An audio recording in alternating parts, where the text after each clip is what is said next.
Hello and welcome to TRIGGERnometry. I'm Francis Foster. I'm Konstantin.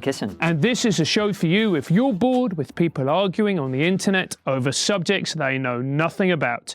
At TRIGGERnometry, we don't pretend to be the experts, we ask the experts. Before I introduce our fantastic guest this week, I should just explain something. Our producer had a brilliant idea this week of how to improve the show, which turned out to be to cut us out from this episode completely. So that's what's going to happen.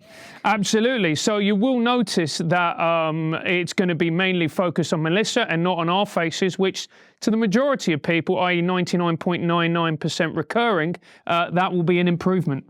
Yeah, well, we have fired him now and replaced him with a half-trained monkey, so you will see the quality of the show improve in the coming weeks. But anyway, so what you're going to see is Melissa answering some of our questions. There will be a little bit of us, but mostly it will be a slide up with the text of the question that we asked her. If you want to listen to the actual conversation with our usual top-level banter and stuff like that, go to the podcast. That will be available completely uncut as normal. The only problem is that, like I said, we completely lost the footage of our camera this week. So that's why it is the way it is. With that in mind, enjoy Melissa Chen, who's the newly appointed editor of The Spectator in New York. She's a brilliant journalist, extremely talented, and we had a great conversation, as you're about to see. For anyone who doesn't know who you are, tell us a little bit about who are you, how are you where you are, what has been the journey that leads you to sit in this chair in front of these cameras? So I'm originally from Singapore, born and bred, and which in and of itself is a bit more unique. I think you probably rarely have any guests from Singapore.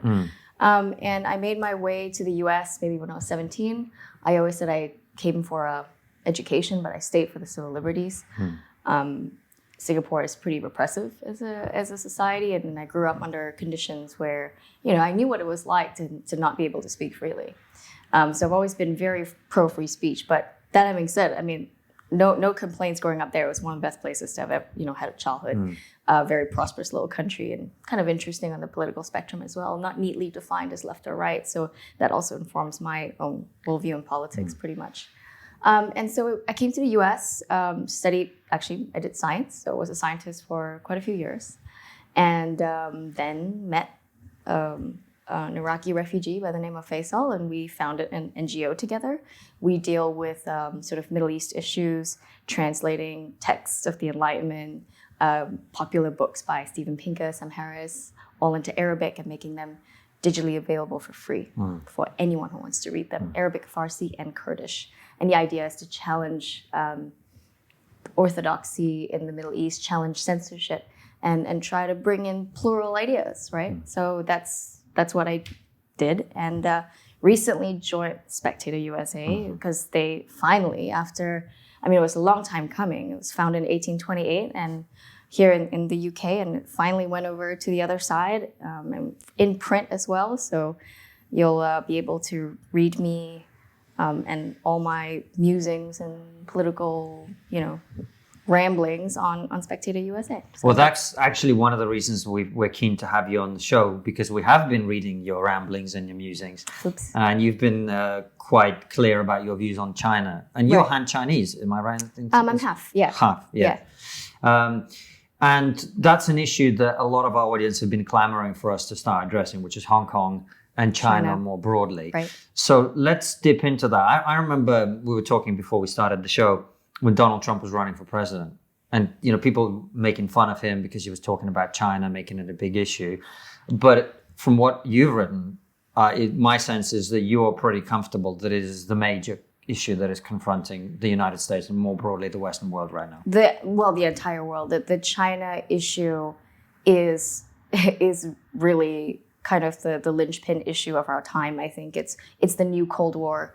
It's the new dividing line on where people stand in terms of what kind of world do we want? Do we want a Pax Americana or a Pax Seneca? What world order do we want? Are we going to abandon the liberal world order that was established after World War II? And what's going to take its place? That's really what China represents. And it's the way things are evolving is pretty interesting. Countries are lining up and taking sides in this, right? So Russia, China, there's this new axis, and then there are the new allies. And, the question for our time is, well, which side are the people who live in the free societies like we do, where are they going to stand? And what is the situation like in China at the moment with regards to Hong Kong? Well, I mean, it's so hard to find out what happens in China because everything is controlled. Like state media is the only media around. You have basically Facebook, Instagram, all these social media companies are not allowed in China. So it's unless you know people there and talk to people on the ground, it's pretty difficult to get any word out. Tell us about the Hong Kong issue. Like, just for anyone who saw a news report once 3 weeks ago, and or some people are protesting Hong Kong, just break that down for us. Okay. For anyone who doesn't know anything about it, I've been to Hong Kong a couple of times. It's a great place, some lovely people, but that doesn't necessarily mean I know anything about it, and that will be the case for a lot of people as well. So Hong Kong has been, for the past 4 months, sort of engulfed in protests. They're calling it the pro-democracy protests. If you are following on Twitter, those are the hashtags that are trending. And every weekend almost, you have throngs, really throngs. At its peak, 1 in 7 Hong Kongers were on the streets, taking to the streets, for the most part peacefully protesting, but there have been violent escalations every now and then, but they are disruptive. They do disrupt, train schedules and even sometimes the airport sit-ins. But what they're protesting, or what it started out was that it started out as a protest against an extradition law that Hong Kong tried to pass. Carrie Lam eventually, who's the chief executive of Hong Kong, eventually canceled it because of the protest. Like several months in, it was just getting way too crazy. And what that extradition law would have allowed was anyone that basically China wanted could be extradited from Hong Kong to face trial in China. And the thing about trials in China is that it's pretty much up to the whims of the Chinese Communist Party, the CCP. And, if you're a dissident, if you are a bookseller who has been selling sort of, books that were not sanctioned, you could just be disappeared and end up in mainland China for show trials. That has happened before the extradition law passed. So with it, this now allows this to happen under a very legal framework. So this was a clear violation of the treaty, the joint treaty signed between Britain and Hong Kong in China when Hong Kong was handed over in 1997, because it was a British colony for so many years, along with and Macau was another colony as well.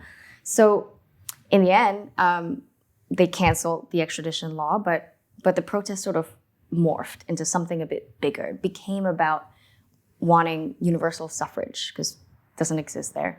It became about accountability, because the police were actually really brutal to the protesters, and so they were demanding for some accountability for that. And I think there are 5 core demands of the protesters. One of them is actually not about independence. So it's got nothing to do with actual independence. The Chinese state media will call it a separatist movement. It is not, because it's not one of the 5 core demands. In fact, I think the only people that are saying that are people buying into the apologetics of the Chinese Communist Party. They did. And in fact, one of the first pieces I wrote about this was actually for Ariel magazine. Helen Pluckrose was my very gracious editor. And a former guest of ours, of course. Yeah, exactly. And I wrote about how, because at the time, when the protests first started, kind of people were very confused because, well, the Western media was very confused, or they didn't seem to know how to address this. But the Hong Kong protesters were waving the British flag, the Union Jack. They were waving the American Star-Spangled Banner. And they were singing the national anthem. And to see, the inhabitants of a former colony raise a colonial flag was very jarring to woke eyes, right, of our time. So it was confusing. And I wrote an article about how post-colonial theory kind of affects how we see the protesters and their plight, and the fact that we can't really process that right now in modern terms, at least in the Western media, and that if it wasn't for the British legacy, there would be nothing to protest about, right? So that is one of the complications of this. I mean, to even talk about maybe one of the things that British rule brought to Hong Kong that was worth holding on to, which is a point that's very difficult to make today because decolonization movement and everything. And that's seen as just something that was a very nasty period in human history, and there's no other way to look at it, zero. But here was a bit of a contradiction that the protesters were holding up a symbol of freedom, and had it not been for British common law brought through colonial rule, that they would not be fighting for the very thing that they are fighting for now.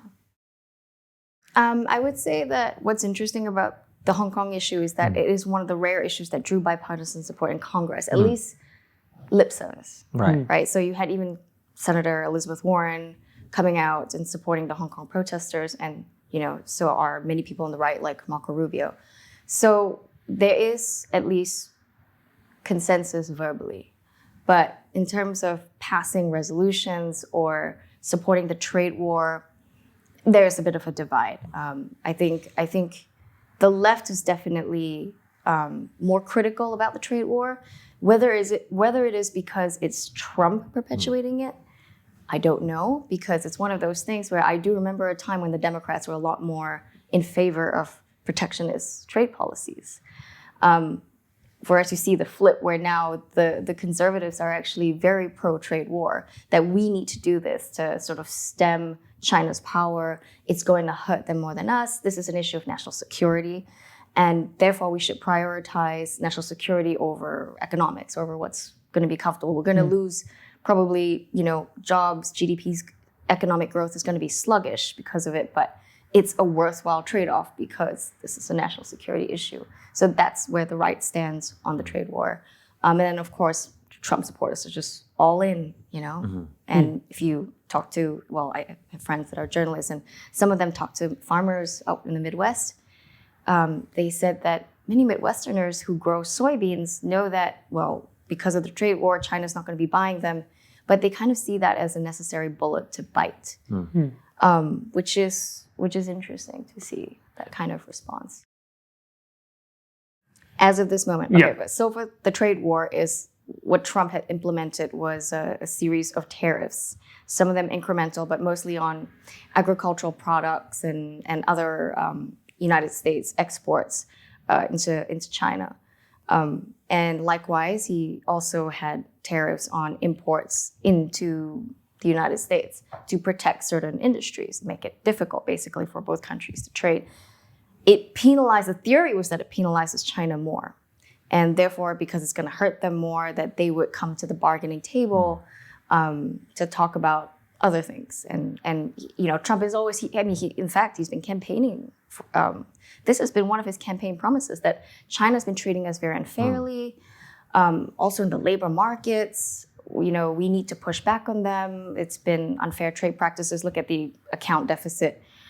So he's been kind of consistent on this, actually. And the fact that he's kind of made this a central piece right now of his agenda is very much consistently in line with what he's been saying, even when he was campaigning. Where it is now is that they've kind of agreed not to escalate the trade war currently. So I think there is an agreement between China and the United States. And last I remember that the tariffs that are still in place to be enacted in September and November are still in place. But for now, the trade war, there seems to be a temporary truce. Yeah, by the time this goes out, this could be it's probably going to change. It's just such a quickly evolving situation. Yeah. And any spark, like the NBA situation, could just make it worse. And that happens so quickly. Well, before we get onto the NBA, I have listened to Donald Trump talk about China quite a bit. I've never heard him really say that much about Hong Kong. Is that because I've been listening to the wrong thing, or is it a big issue in his mind? Well, do you feel? There was one thing that he did say that was a very positive development for people who are on the Hong Kong side. He said that it would be very bad for China if they took any military action against Hong Kong. So if there were troops rolling in or anything, there was a bit of a warning that it would be bad for China. What that meant, no one knows, but it was a tweet as usual. So I'm sure it was well considered. Right. So I think a lot of people are disappointed that he couldn't say anything more. But on the other hand, I understand that he has to, consider a lot of jobs. I mean, I wish he could be far more forceful than he has been, and sort of pushing for things on the Hong Kong supporter side. But at the end of the day, Hong Kong's going to go back to China in 2047 officially. That one country, two systems, that's going to be abolished in 2047. What is really the end game for the people of Hong Kong? I mean, it's, the longer this draws out, really it's China's advantage just because of the terms of the treaty and what's going to happen either way. So it's hard to see what the goal is there. I guess what it's highlighted to the world is the reality of what China is. Correct. And China's huge power, which is where we come to the NBA. Because for anyone who didn't follow the story, Daryl Morey, who's the general manager of the Houston Rockets, made a comment supporting the protesters in Hong Kong. He actually just tweeted a photograph, and the photograph said, "Stand for freedom, fight with Hong Kong." Right. Or fight for freedom, stand with Hong Kong. Right. There are many ways that China's infiltrated and is able to influence our economic systems, even academia. It's pretty scary. But Tell us more about that. Well, I mean, the thing was historically, the thinking was that as China, liberalized its economy and introduced market reforms and got more wealthy, and we started engaging with trade, in trade with them, that eventually they'll have no choice, especially with the internet. They're going to have to open up. Once new ideas kind of reach their shores, and along with rising affluence because of market reforms, that China's just going to allow political freedoms to creep back in and slowly open the country up. That by far was one of the wrongest bets of our time. I mean, if we look back probably on the last maybe 20 years, that was probably the worst calculation we could have made. Not only did it not pan out, it got worse. I think China has built a system that is semi-capitalist, it's state capitalist for sure, but it remained autocratic in almost every other facet of life. But now it has technology to almost make that authoritarianism even more efficient and even more totalitarian, because technology is just this great enabler. And now, which is what the NBA issue has been showing, and other things like its control of Hollywood, it's exporting that to the United States. I mean, that's the scary part. It's that they're able to influence from afar what people beyond their borders can think, can say. I mean, the fact that they could get Daryl Morey to kind of make this follow-up groveling tweet that, oh, you know what, this is just one perspective out of many interpretations of the Hong Kong event. And that was just such a, it's just terrible to see, because where he stands. It was pretty clear where he stood before. And now this poor guy had to basically backtrack because of business implications to his team. Which were huge. I mean, they're not insignificant. I think every single Chinese sponsor pulled out of the Houston Rockets. The CCTV canceled their games. I like how the Chinese national broadcasting system is called CCTV, right, by the way. Yeah, people have said that. Yeah. And Tencent, which was basically in a contract with the NBA for $1.5 million over 5 years to digitally stream the games, canceled the screening of the preseason games. And then you had shoe companies pulling out, and it was a whole boycott. I mean, talk about cancel culture. This was the ultimate cancel culture, right? And even Nike stores in China were pulling NBA and Rockets merchandise. And it's like, this is Nike. You have your American company. Have some, for lack of a better word, balls. Don't let China neuter the West. It's kind of ridiculous. Well, it's easy to hate Trump, isn't it? When you're a woke company, right? And exactly. So Nike's like that, but so was the NBA to some extent. The NBA previously had used the All-Star game in North Carolina that was going to be played in Charlotte, North Carolina, to pressure the North Carolina government to sort of do something with the bathroom bills, like to introduce gender-neutral bathrooms. And the NBA has always been, in a way, to their credit, I think, allowed its players to speak up, whatever it was, politically, right? So you had players like LeBron James and others, like even Steph Curry, who had been critical of the president. They never wanted to go to the White House if they won the championship. But they were critical about the United States for race relations, inequality and things like that, and they spoke out. Even the coaches, Steve Well, Kerr. LeBron called Donald Trump a bum. Right. Yeah. Exactly. Yeah. Well, but Obama also called Kanye a jackass before. Remember that? So it's kind of Yeah. But there's more. I mean, Steve Kerr's been outspoken on gun control, immigration, both him and Greg Popovich have talked about race stuff. Exactly. So the NBA has allowed people to speak, but Correct. the moment China pops up, suddenly it was not okay. Yeah. Right. And that's the thing, because it cost them nothing to allow woke sort of activism in the league. Right. Yeah. It did not cost them anything. In fact, it might even help. Yeah. But when it came to China, it actually cost them, and that's where they failed. I mean, to the credit of Adam Silver, at least the commissioner, he seemed to at least say, we're not going to sanction the Rockets. They're allowed to say whatever they want. That's what Adam Silver said in a press conference. However, the official apology, the official tweet after the NBA, by the NBA themselves, their statement was, frankly, for me, left much to be desired, because it was kind of different in Chinese and English. And the Chinese tweet came out a lot more aggressive, apologizing for hurting the feelings of the Chinese people, and said that Morey's comments were extremely inappropriate. So there was a lot more, they definitely took a value stand against what Morey said, and then also acknowledged that it hurt the feelings of the Chinese people. And that just reminds me of the kind of sort of landscape we have to navigate here, where offense is basically enough for us to kowtow to outrage culture. This is outrage culture, but the consequences are much bigger. So, well, it's neither the woke movement nor the Chinese like freedom of speech, do they really? Can you imagine hurting 1.4 billion people's feelings? Yeah. You think people get upset with us when we're on stage, we say something controversial? I know, it's a type of reach we can only dream of. But that's the thing that the Chinese government does. It's that it tries to present obviously it presents the Chinese people as completely monolithic, and with control of media, of everything they can read and access and entertainment. You get something pretty close to that, you get something pretty close to this complete uniformity of thought, complete conformity. And if you don't, you get sent to a re-education camp. Exactly. Yeah. Exactly. Or you just disappear.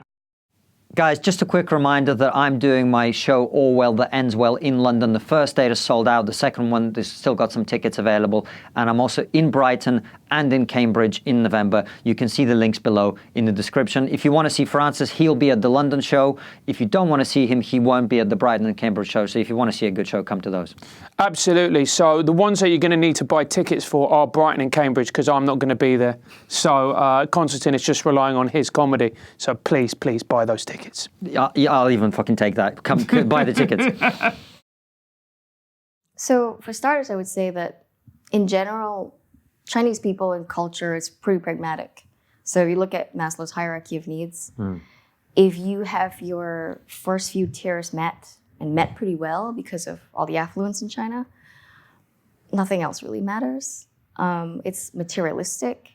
You basically are working to look at the luxury market. It's conspicuous consumption in China. You basically, in like a certain small locus of maybe Beijing or Shanghai, you have countless Louis Vuitton. I don't know why a small area needs 4 Louis Vuitton stores, but there it is, and that says something about what people value and chase after, and also why the luxury brands actually kowtow to China a lot. Dolce & Gabbana.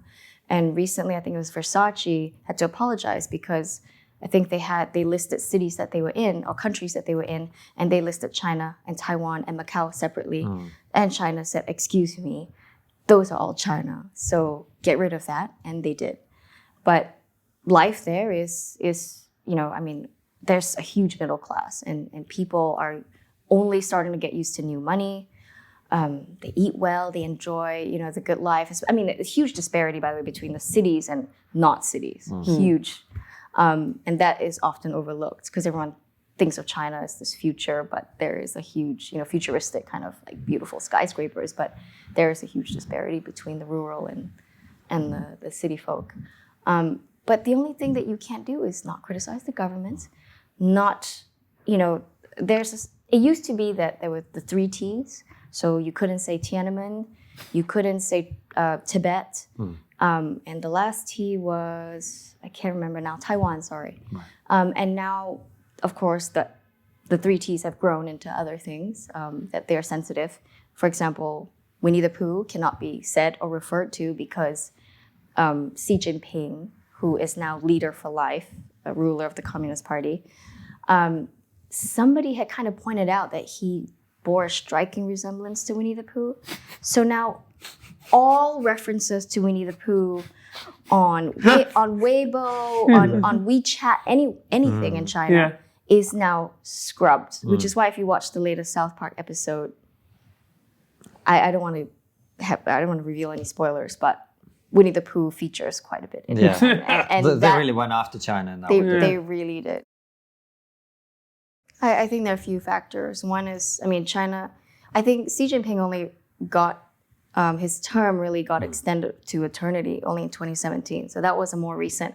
I think China, the Congress that gathered in 2017 was kind of the period where it woke most people in government up to at least like, okay, they're remaining on this autocratic path. Since then, they've become more belligerent in terms of territorial disputes, claiming islands and building areas, actually. in the South China Sea, which has really angered many regional countries. So Philippines, Vietnam, Singapore are really angry about what's happening in their corner of the world because, well, they can directly see China's increasing ambitions and are very wary of that. And I think since then, slowly there's been an awakening, but it was kind of remain in the political realm. It wasn't really until, I think, like you said, Hong Kong, that many people really started paying attention to all the broader issues. There might be another reason why, people were hesitant to sort of diss on China. I think it was partly a fear of being racist. If had it been Russia doing the same things, no qualms there to criticize Russia. Yes, Russophobia, big problem. Right. Because and it's easier for Western countries, white countries, to be criticizing fellow white countries than it is to be critical about, this is the problem with the rubric of seeing everything through people of color and intersectionality. By the way, are Chinese people of color? Asian Americans are not now, but I think it's because they do well. They're honorary white people in some regards, but Chinese very much so. Right. And by the way, Chinese state media loves to play race card and loves to play victimhood. Really? Does it? They absolutely play the victimhood culture. So if you go to school in China, you are taught from a young age through their state enforced education about the Opium Wars, about the 100-year humiliation, about how the West made China sell Macau and Hong Kong. And so that's why returning Hong Kong was such a big FU to the past. So they do play up their humiliation at Western powers' hands because they want to try to drum up patriotism. Because once they do that, think about like if you built like a ummah, Chinese ummah, which was also a subject of another piece that I wrote for Spectator, where basically it's like a hive mind.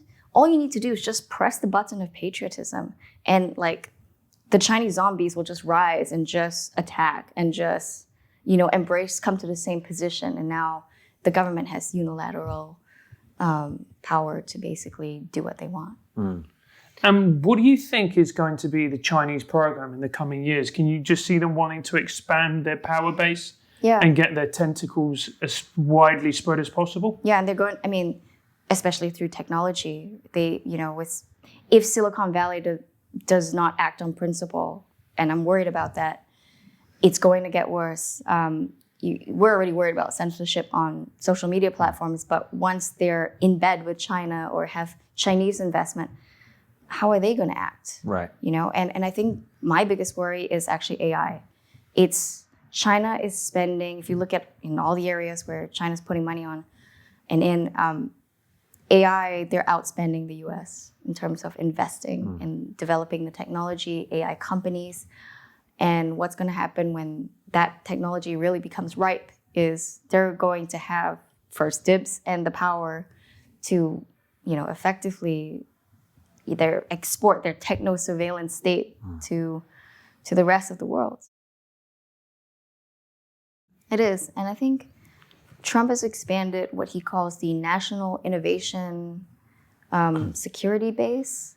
So he's actually starting to expand the kinds of companies in which he's considering, sort of preventing trade between or dealings between, or at least having more scrutiny on companies with that kind of dealings with China, because this is really a rising concern. And apart from economic sanctions, what else do you have? Military options? I mean, as far as that goes, it's one of those things that everyone wants to kind of stay out of. And so the only choice left is really economic. And China's playing the same game. They know that. And that's why they're using, think of all the propaganda, the way that they've really managed to, infiltrate Hollywood because of just buying out Hollywood studios outright, smuggling their message into movies. And because you have buying power, you're able to sort of say, all right, you remember this movie? I think it was Dr. Strangelove. Yeah. Oh, yeah. And there was a monk. It was the character in Dr. Strangelove was a Tibetan monk, played by, I'm really bad with actresses and actors, but Tilda Swinton, I think? Tilda Swinton, yes. Okay. Eventually was moved. She played him because they couldn't have a Tibetan monk in the story because it's one of the 3 T's. Right. You're not allowed to talk about Tibet, and that's just a sensitive issue. So her character was written in and kind of changed, modified to appease Chinese censors. This has happened so many times. I mean, I don't know if there's like a website cataloging all the ways in which Hollywood has kowtowed to China, but there should be. There should be a website cataloging every single company from Delta Airlines to Qantas Airlines and Marriott Hotels who fired people or, capitulated in the same way. Because the effect is, it's growing. Like the people that are just, being sort of victims of this kind of, really, it's Chinese political correctness. It's this is our orthodoxy. If you do not conform, you're going to pay for it somehow. Right. And I had a friend of mine who was Miss World Canada. Her name is Anastasia Lin. She's of Chinese descent, and she's been very critical of the Chinese government. She actually was one of the major activists sort of bringing attention to the organ harvesting issue and also the treatment of the Falun Gong at the hands of the Chinese government. The Miss World competition was slated to have taken place in Beijing, and because it was there, she couldn't go. They actually canceled her passport. They banned her from the country, so she couldn't even compete in her own pageant. And the worst part was they started going after her family. That's what, if you look at autocratic regimes around the world, Turkey's Erdogan, China's CCP, that's exactly what they do. I mean, say what you want about the West. One of the things we don't do is this, like, we'll go after your family if you were a dissident. So, for example, Edward Snowden, his family's not affected. His family's not disappeared and kidnapped and tried and harmed or hit their livelihoods destroyed, and they're not jailed. He's responsible for his actions only, and it ends there, right? Individuals. But that's not the case. In China, they use this, if you're a member of the Chinese diaspora, chances are you have family there. Lucky I don't. So I can say what I want. But I couldn't if I had, 1 or 2 relatives that were living in China. They would absolutely be gone just based on 3 articles I had written so far. I think, I actually was a huge supporter of the trade war, as we need to make China feel the pain economically. I know it's going to cause us pain too, but it's one of those things where if we don't use that, I don't know what else. The other thing is businesses, right? So not just the government, but really businesses need to be more aware of this and take responsibility for standing on values, not surrendering those to profit motives. There are other trading partners that we can. I know you won't have access to the Chinese market, but I don't think it's worth it. I don't think the end result is going to be worth it when all of us are sitting in gulags. I don't know what price these people are willing to pay, or maybe they're just trying to kick the can down the road to the next generation to deal with. But seeing how China runs its own country, if you know that that's going to be what's in store for the whole world, do we want to go there? And will we ever accept, could we have a boycott, divestment kind of system from China? Something like that, but this needs to be talked about and not kowtowing, especially to their, what they're doing with like trying to force people like Moray to cancel tweets and to change their minds. What South Park did, by the way, brilliant. We need more of that. In one episode, I think more people were educated about Chinese influence in Hollywood, Chinese influence everywhere. Even the Uyghurs, the plight of the Uyghurs, were actually featured in a South Park cartoon. And we need more people in the entertainment industry to kind of tell these stories, sound the warning bells, and assemble, an alliance of people that just do not want to live under a world order that China controls. Yeah, numbers are hard to trust from an authoritarian country like China, right? They fudge things. And also they're able to use their currency to sort of manipulate how things look. I would say the other thing that I read recently, which sort of supports your theory, is that China's a severely aging population. And so by 2033, the number of people that are in a certain working age range in the United States is already going to outpace the number in China. And so therefore, we don't really have that much to worry about because their economy isn't growing or is going to, it's not the economic juggernaut that we thought it was. I've heard about that too. I will say that free trade, if it's free trade, China wins. If it's fair trade, the United States wins. That's exactly Donald Trump's message, ironically, isn't it? Ironically. Yeah.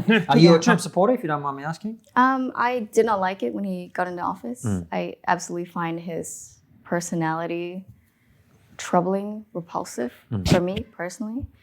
But I never really support candidates or I don't support things that are like just, all right, I'm pro-Hillary or I'm pro-Trump. Because what if they did something that you agreed with? That, what if Trump was good on, say, advancing the cause of LGBT equality? Then you're because you were anti-Trump, now you have to oppose that, which we do see that a lot. That's exactly, I'd love to see that tweet. But that's exactly how to be tribal, right? Yeah. So I've always gone by, there are things that Trump has done I like, there are things that I absolutely do not like, especially right now with what he's doing with Kurds and pulling out the military. Do not like that, but especially abandoning our allies that helped us to fight ISIS. But on China, he's been actually pretty good. And I cannot imagine any other president being as strong on China as he has been rhetorically and also just in terms of policy. I really like him to say more about Hong Kong and do more, but I'm not sure what that is. And if you can't propose a solution, then clearly all the smart people in the White House, are putting their brains together to figure this out. And who knows? Right. And if you think of the ongoing impeachment trial, I think that will end up, China's celebrating, right? They're actually going to be really happy about Trump leaving office. Because at the end of the day, China's it's steeped in honor culture. There's this notion in Chinese culture about saving face. And Trump has no shame. And he really does not allow China to save face. He speaks ill of it. He basically really rankles China exactly where it hurts the most. And because he doesn't play by the rules and he's just abrasive. So he really annoys China on a level that's almost visceral culturally. And, the question for foreign policy experts is that a good thing? Does China behave better when we're nicer to them? But over the years, it's proven that that's not the case. We've been nice to them. We've traded with them. We allowed them into the WTO. They didn't play nice. They never did. So maybe it's time for a different sort of tactics. I think that's what Trump brings to the table, at least on China specifically. And you talked earlier about an axis and the allies coming back to the new Cold War. I guess the universal constant during the Cold War is that both parties kind of knew that the Soviet Union was an adversary. Right. Is that where we need to get to, do you feel, with China? I think so. And I think, one of the most striking things that to me at least, was when the UN was in session and they wanted to criticize what was going on in Xinjiang, where the Uyghurs were being imprisoned. And you look at all the countries that did not sign the rebuke against China. It was majority Muslim countries. Pakistan did not sign it. Many of the Gulf states did not sign it. And the people that were the most vocal about the mistreatment of Uyghur Muslims were New Zealand, Australia, the United Kingdom, the United States, the evil West.